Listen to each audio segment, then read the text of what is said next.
Beliau mengatakan, wahai Rasulullah, neraka Jahannam Allah ciptakan untuk umatmu ya Rasulullah. Seketika Rasulullah meneteskan air matanya, lalu diambil wajah kepala Nabi SAW, dipeluk oleh malaikat Jibril, diberikan keteduhan. Rasulullah hanya bisa menjawab, atas dasar apa dosa mereka ya Jibril? Dosa umatmu yang telah lalu, yang banyaknya meninggalkan ibadah kepada Allah, yang tidak taat dengan apa yang telah engkau sampaikan ya Rasulullah. Rasulullah masuk, tidak keluar dari kamar kecuali salat berjamaah, dan Rasulullah tidak berbicara. Sampai khawatir para sahabat 3 hari yang dilakukan oleh Nabi dalam hal tersebut. Sayyidina Abu Bakar mengetuk rumah Rasulullah.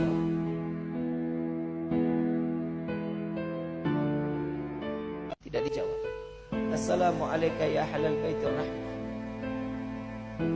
Selamat salam kepada penghuni rumah yang penuh dalam keberkahan. Tidak dijawab oleh Nabi sallallahu alaihi wasallam.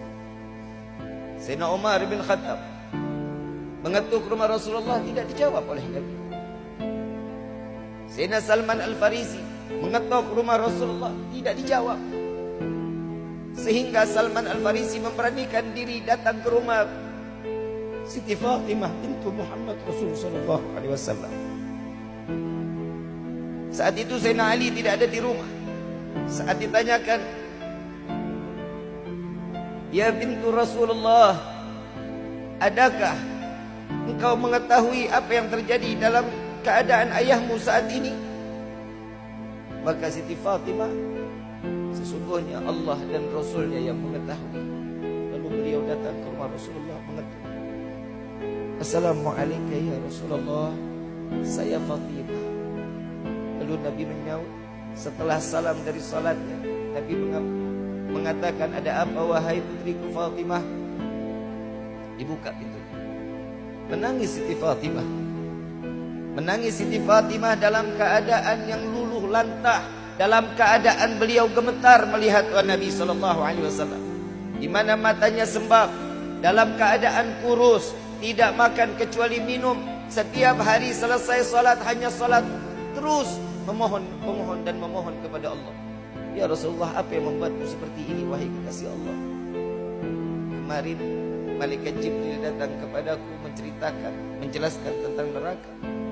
Sampai di akhirnya Nabi mengatakan ada neraka yang diciptakan untuk umatku ya Fatimah. Lalu apa yang kau lakukan ya Rasulullah sampai jasadmu seperti ini? Aku hanya memohon kepada Allah agar umatku diselamatkan dari siksa api neraka Jahannam. Tidakkah malu kita di hadapan Allah kelak? Para orang-orang soleh, mereka dalam bangganya membawa pikulan amalia di dalam kehidupan. Orang-orang tua kita terdahulu, mereka dengan bangga apa yang dia lakukan, yang dijalankan dengan atas apa yang diperintahkan oleh Allah. Dengan zakatnya, dengan dia mulelnya, dengan sedekahnya, mereka akan bangga datang kepada Allah. Pikulan diperiksa oleh Nabi Muhammad SAW. Dan Nabi merasa bangga dan mengatakan, ini adalah umatku ya Rasul, ya Allah. Masuk mereka ke dalam surga ya Allah. Bagaimana nasib kita kelak nanti di yaumil qiyamah? Dengan dosa yang kita banyak perbuat, dengan kemaksiatan terus menerus kita lakukan, dengan bangga kita membawa pikulan dosa di hadapan Allah, diperiksa oleh Nabi Muhammad sampai meneteskan air mata, lalu Nabi masih mengatakan, ini adalah umatku ya Allah. Cukup hadirin, membuat menangis Nabi Muhammad SAW. Lewat majlis yang mulia ini, bersama-sama kita memohon kepada Allah, ya Rabbi, dengan kemuliaan bulan Rajab ini, catatlah nama kami satu persatu di dalam pintu syurga-Mu ya Allah.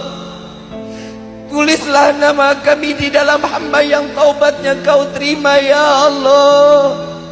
Jadikanlah kami seorang manusia yang dapat membahagiakan walaupun hanya sebesar biji zarah kepada hati Sayyidina Muhammad. Al-Fatihah bil qabul wa tamam bil rasul wa ila hadratir rasul. Sir al-Fatihah.